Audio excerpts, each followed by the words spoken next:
What if I told you that the very thing you are chasing every day, pleasure, might actually be the force that weakens your mind, steals your purpose, and silently destroys your life? We live in a world that tells us happiness is measured by how much we enjoy ourselves, how comfortable we are, and how quickly we can escape boredom or pain. But have you ever noticed that the more you chase pleasure, the emptier it seems to feel? You indulge for a moment, you feel good for a while, and then suddenly, you're right back where you started, restless, unsatisfied, and looking for the next hit of stimulation. You've probably experienced this cycle more than once. The truth is, what feels like freedom is often a hidden prison.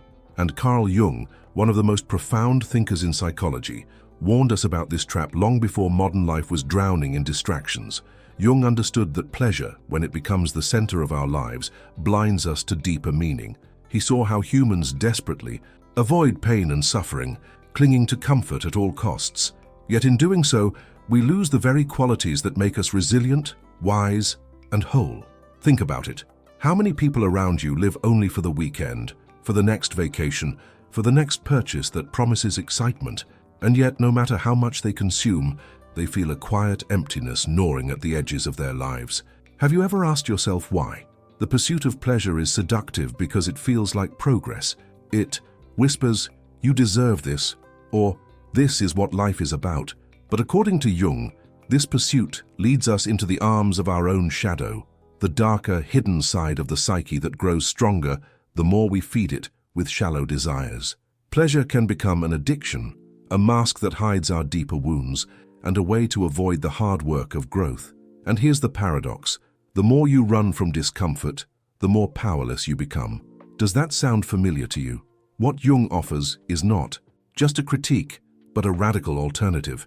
He invites us to step beyond the illusion of pleasure and into something far more profound: meaning, transformation, and the discovery of the self. But this path is not easy, because it demands that we face the very things we try hardest to escape: struggle, responsibility, and suffering. Still, it is through these challenges that our greatest strength is born. Fleeing into pleasure only delays this awakening. So, what does it really mean when Jung says that pleasure can destroy us? And more importantly, how can we break free from its grip before it consumes our lives? Stay with me until the end, because what you're about to discover are 10 powerful lessons from Carl Jung that reveal why an obsession with pleasure is dangerous, and how you can rise above it to build a mind and a life that cannot be shaken. And it all begins with understanding the shadow of pleasure. And maybe, as you hear this, you recognize pieces of your own story, moments when chasing pleasure left you feeling empty, or times when you avoided discomfort only to realize later that it held the very lesson you needed. If this resonates with you, I would love to hear your perspective. Share in the comments what part of this strikes you the most, or how you've seen the pursuit of pleasure play out in your own life. Your story might be the spark that helps someone else watching right now feel less alone in their struggle. And if these ideas speak to you, if you feel that this type of content opens doors in your mind, then take a second to like this video. It may seem like a small action, but it tells the platform this message matters, and it helps it reach more people who might need to hear it. And don't forget to subscribe if you haven't already. By joining this community, you're not just following another channel, you're choosing to walk a path of deeper understanding, where psychology, philosophy, and timeless wisdom come together to transform the way we live. Your participation here is what keeps this channel alive, what makes it possible to continue exploring these truths and sharing them with a wider audience. Every comment, every like, every new subscription creates momentum, builds connection, and strengthens the space we're creating together. So as we move forward, keep that thought close. Pleasure might promise comfort, but it also carries a hidden cost. To see how Jung uncovered these dangers and what they reveal about our own lives, let's begin with the first lesson. Pleasure often comes to us dressed as a gift, something innocent and harmless. Yet Carl Jung warned that every desire carries with it a hidden shadow. Imagine it like this. Each time you reach for an easy thrill, a quick distraction, or the temporary comfort of indulgence, you are feeding something behind the curtain of your mind. At first, it feels light and unnoticeable, but with time, this shadow grows heavier, more demanding, and more controlling. The shadow of pleasure doesn't shout loudly in your face. Instead, it whispers in subtle ways, shaping your decisions, convincing you that one more moment of comfort won't hurt, until you realize that a part of your strength has quietly been stolen away. Jung believed that the shadow represents everything we refuse to confront about ourselves, everything we try to push down or deny. And when pleasure becomes the tool we use to escape, we only make that hidden side stronger. Have you ever found yourself asking, why do I feel guilty after something that should make me happy? That guilt, that quiet emptiness, is the shadow speaking. It is the sign that what you consumed was not nourishment, but distraction. And when life becomes built on distraction, the price is anxiety, loss of clarity, and a hollow sense that something essential is missing. This is why recognizing the shadow is not about rejecting joy altogether. It's about noticing when the pursuit of pleasure is no longer about living, but about hiding. True freedom begins the moment you turn around and face the shadow instead of running from it. That moment of awareness breaks the illusion and reveals the truth hidden behind the mask of desire. It shows you that the more you chase pleasure, the more it slips away, leaving you weaker than before. And only by confronting this cycle can you begin to step into real transformation. The power of this idea lies in its simplicity. Every time you choose to pause, to reflect, to see the hidden cost of a decision instead of blindly chasing the reward, you reclaim a piece of yourself from the shadow. That is how you shift your mental framework, how you move from being controlled to being in control. It is not about perfection, but about the courage to see the truth. And once you see it, you can no longer return to the illusion that endless pleasure will ever fill the void inside. Now I want to go even deeper into this subject, because Jung didn't stop at naming the shadow. He showed us how its presence changes the way we live and the way we understand meaning itself. But before we continue, tell me in the comments if this resonates with you. Write, "This makes sense to me." What makes the illusion of fulfillment so dangerous is how convincing it feels in the moment. Pleasure mimics the sensation of happiness so well that we often confuse the two. You buy something new, you taste something sweet, you hear the praise you were waiting for, and instantly your brain tells you, this is it. This is what I needed. But just like a candle burning too quickly, the light fades, and you're left in the same darkness you tried to escape. Carl Jung warned that this cycle is not just about fleeting emotions, it is about the emptiness that grows when we mistake stimulation for purpose. Think of how society constantly pushes us toward more experiences, more entertainment, more comfort. Each promise suggests that if we just add one more layer of pleasure, we'll finally feel whole. And yet, deep down, most people sense that something essential is still missing. That's because pleasure is not built to sustain the soul. It's built to stimulate the senses. And stimulation is temporary by design. You've probably noticed it yourself. The movie ends, the night out is over, the new object becomes ordinary, and almost immediately the craving returns. This is why Jung said, what we often call happiness is nothing more than temporary relief from inner emptiness. True. Fulfillment, on the other hand, is something altogether different. It doesn't vanish when the thrill wears off because it's not based on what you consume, but on what you create and who you become. Fulfillment is tied to meaning, and meaning always demands responsibility, sacrifice, and depth. It's the satisfaction that comes after struggle, after making a hard decision that aligns with your values, after facing yourself honestly and not turning away. This kind of fulfillment cannot be bought or consumed. It has to be earned. Jung understood that chasing stimulation alone leads us further away from this path. It is like drinking salt water when you are thirsty.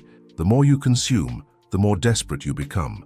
The illusion of fulfillment keeps people trapped in a cycle of desire, where every high is followed by an even deeper low, and unless you break the pattern, you end up mistaking distraction for destiny, never realizing you've traded growth for comfort. Now I want to go even deeper into this subject, because if pleasure can disguise itself as fulfillment, it can also disguise itself as identity. Jung explained this through the idea of the mask we show the world and how it prevents us from seeing who we really are beneath it. But before we move forward, tell me in the comments if this speaks to you. Write, "I see the illusion."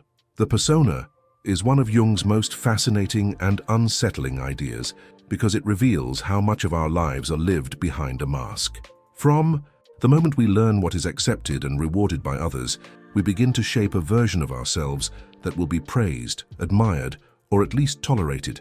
This mask becomes our public face, the polished performance we present to the world. We smile when we are empty. We pretend to be confident when we feel insecure. We act successful even when we are drowning inside. At first, it seems harmless. It helps us fit in. It protects us from rejection. But over time, the mask becomes so convincing that even we start to believe it. Here is where pleasure enters the trap. Chasing pleasure often means decorating the mask, adding more layers to the performance so others will continue to applaud. A new purchase to look impressive, another story to sound more exciting, another empty pursuit to hide the silence within. The persona thrives on surface approval, and pleasure is the easiest way to fuel it. But Jung warned that the more energy we pour into maintaining this mask, the weaker our authentic self becomes. Deep inside, the true self is left buried and starving, waiting for us to turn inward and finally listen. Have you ever noticed how exhausting it is to constantly uphold an image? That fatigue is not just physical, it's the soul signaling that something is wrong.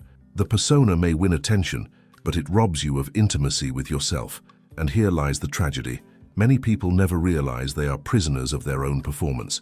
They confuse applause with connection, distraction with purpose, and comfort with freedom.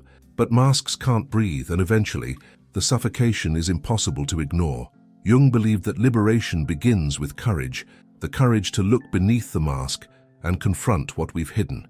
It means asking ourselves difficult questions. Who am I when nobody is watching? What do I truly desire when the performance ends? These questions strip away the illusion and force us to face the authentic self, fragile at first, but infinitely more alive. Than the persona we have been polishing for years. Now I want to go even deeper into this subject, because the mask doesn't just hide who we are, it also keeps us locked in a state of immaturity, preventing us from stepping fully into growth and responsibility. Jung described this as the danger of becoming the eternal child. But before we continue, tell me in the comments if this resonates with you. Write, I see the mask. Jung used the term puer aeternus, the eternal child, to describe a state that looks innocent on the surface, but is deeply destructive when it becomes a way of life. The eternal child is charming, carefree, and always seeking the next thrill, but beneath the playful exterior is a refusal to grow up. Instead of facing responsibility, discipline, and the challenges that shape maturity, the eternal child hides in the comfort of pleasure. And in today's world, with endless entertainment, instant gratification, and quick escapes at every corner, it has never been easier to stay trapped in this stage. The danger lies in the illusion of freedom. The eternal child believes he is free because he answers to no one, avoids commitments, and chooses only what feels good in the moment. But Jung saw this not as freedom, but as captivity. A soul stuck in immaturity, circling the same cycle of pleasure without ever advancing on the real journey of life. Growth requires friction. Transformation demands sacrifice. Yet the eternal child runs from these truths, always reaching for another distraction to avoid the weight of responsibility. Have you noticed how many people live this way, always waiting for the weekend, spending without purpose, drifting from one shallow relationship to another, chasing stimulation but avoiding depth? It feels light, but beneath it all lies a profound emptiness. Jung warned that this refusal to face pain is not innocence. It is weakness disguised as playfulness. And weakness, when left unchecked, becomes suffering of a different kind. The suffering of a life unlived. Escaping the eternal child requires courage, because it means stepping into discomfort willingly. It means choosing discipline over impulse, meaning over distraction, responsibility over escape. And this is not about losing joy, it's about finding a deeper joy, one that doesn't vanish the moment pleasure fades. True adulthood, Jung believed, is not the absence of play, but the presence of purpose. Breaking free from this stage transforms your mentality. You begin to see decisions not just as ways to avoid pain, but as opportunities to shape strength, resilience, and character. And once you taste that kind of growth, the shallow highs of the eternal child lose their grip on you. Now I want to go even deeper into this subject, because the refusal to grow is only one part of the trap. The next danger is how chasing pleasure creates dependency, feeding addictions that strip us of control and keep us bound to the very things we thought would set us free. But before we move on, tell me in the comments if this speaks to you. Write, I choose growth. Addiction does not always begin with something dramatic. More often it begins with the easy path, the subtle choice to avoid struggle, to reach for the quickest relief, to silence discomfort rather than face it. Jung understood that every shortcut to pleasure weakens the soul, because it slowly takes away our capacity to endure, to resist, to grow. At first, the habit feels harmless. One more drink, to relax, one more hour scrolling, one more empty conversation for validation. But what begins as a choice soon becomes a pattern, and what becomes a pattern easily grows into a prison. The obsession with comfort, with avoiding anything that feels heavy or difficult, is the soil in which addiction takes root. The tragedy is that addiction doesn't just rob us of control, it disguises itself as control.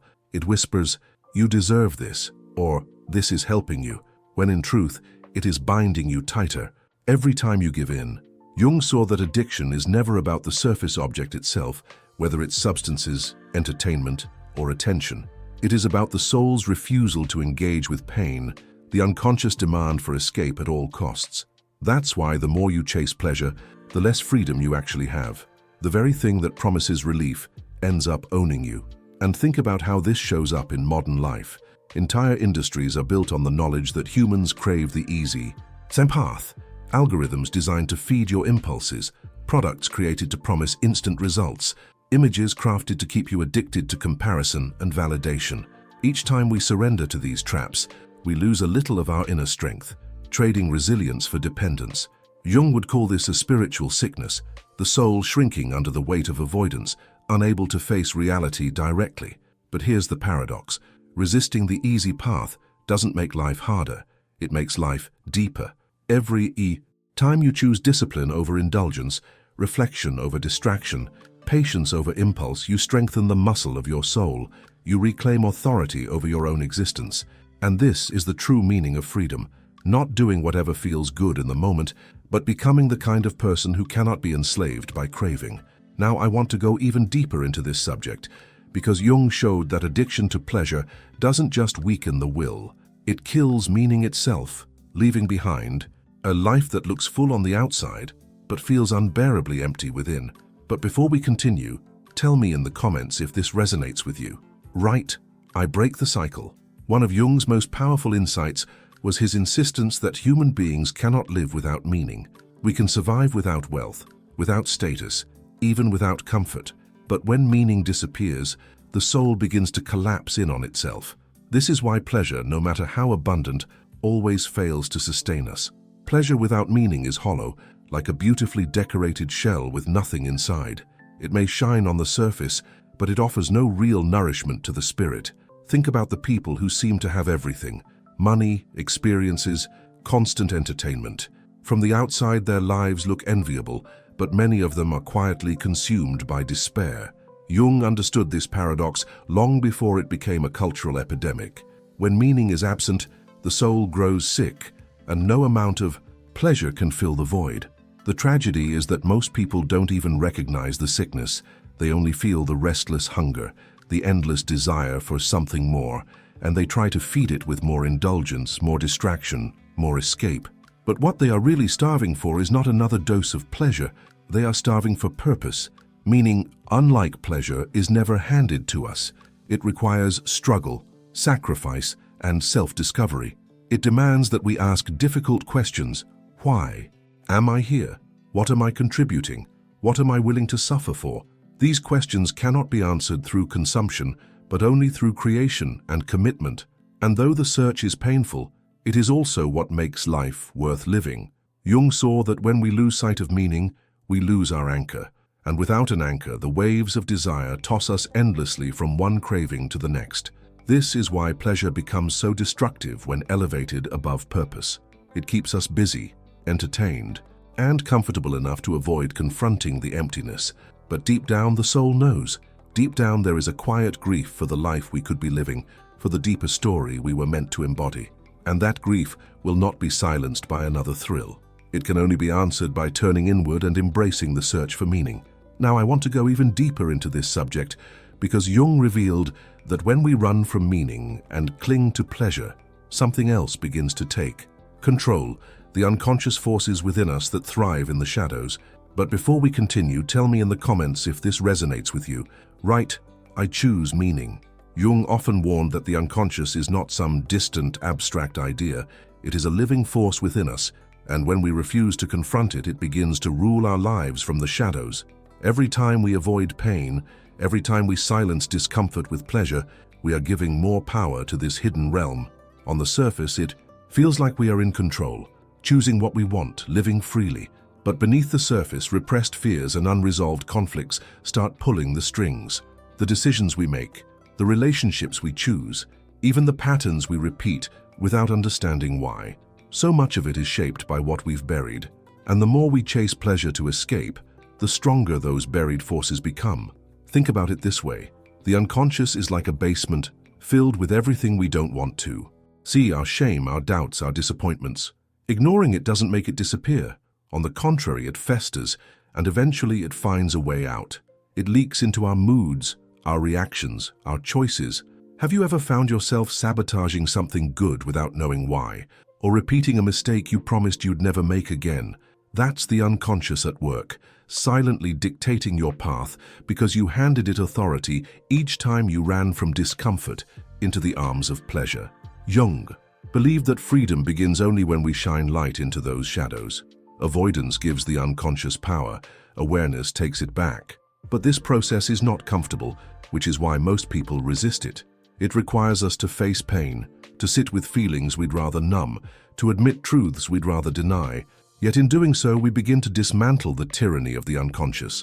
We start to live intentionally instead of automatically. This is also why pleasure is so seductive. It offers a quick way to keep the shadows quiet. But the silence is temporary, and each time we postpone the confrontation, the cost grows heavier. Jung knew that the unconscious will not be ignored forever.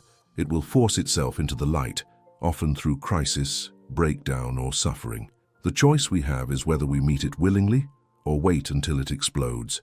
Now, I want to go even deeper into this subject because Jung taught that transformation doesn't happen in comfort. It requires suffering, the kind that breaks illusions and forces the self to evolve. But before we move forward, tell me in the comments if this speaks to you. Write, "I face the shadow."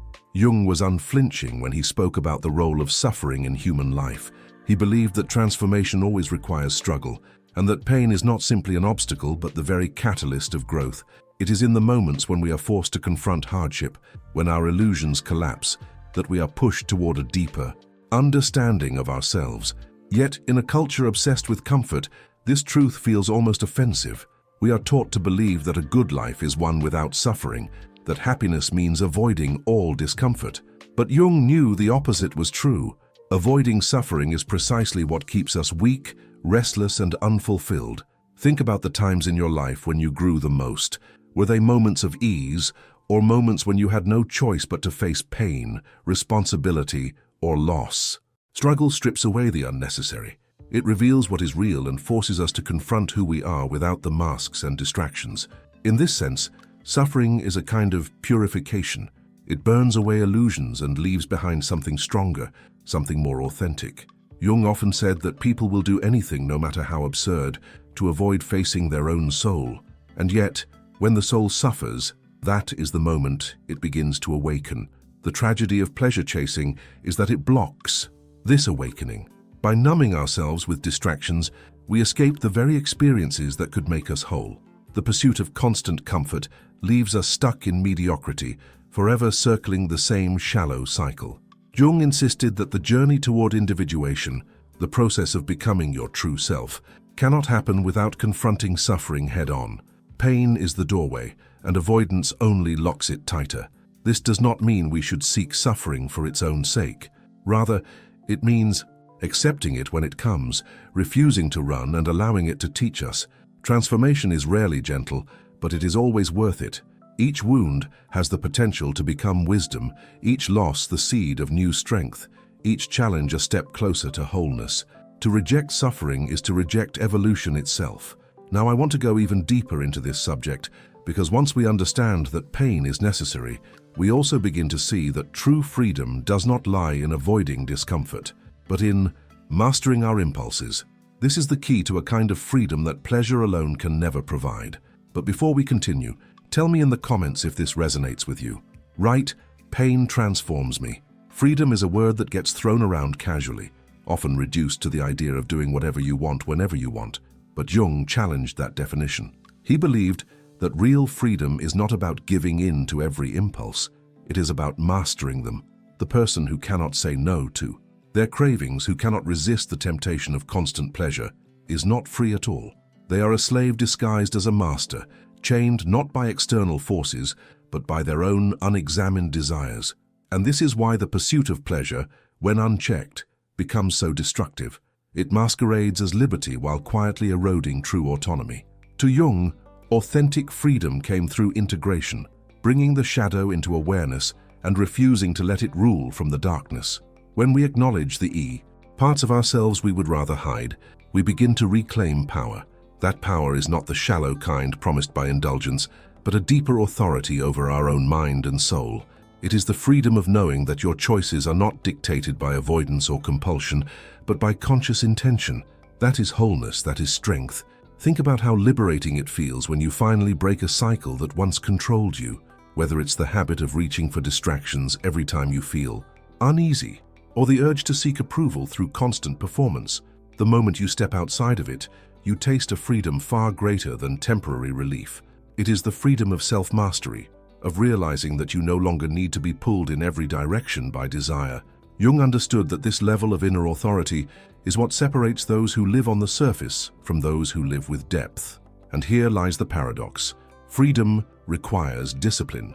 By setting boundaries, by refusing to be ruled by your shadow, you open space for a more expansive life. It is not about suppressing pleasure, but about placing it in its rightful place, an addition to life, not the foundation of it. Only then can you experience the kind of liberty that endures beyond the momentary rush of desire. Now I want to go even deeper into this subject because Jung believed that beyond freedom lies something even greater, the possibility of building a life rooted in depth, meaning, and authenticity, a life that transforms fleeting moments into lasting purpose. But before we move on, tell me in the comments if this resonates with you. Right, I choose freedom. Jung's ultimate message was that life is not meant to be shallow. It is not meant to be a constant chase after fleeting moments of pleasure, but a journey of individuation, the process of becoming your truest self. Individuation is not a quick path or a simple formula.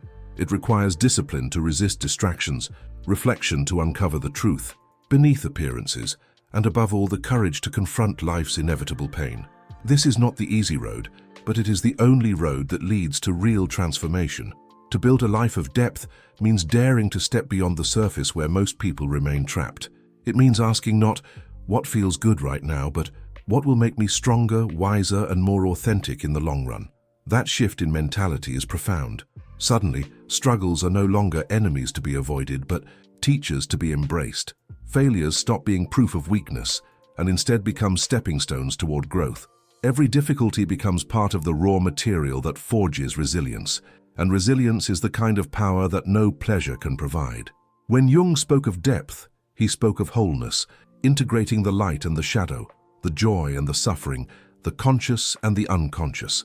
Only then do we stop living as fragments and start living as complete beings. This is where true power is born, not from controlling others, but from mastering oneself. A life of depth radiates an energy that others feel instantly.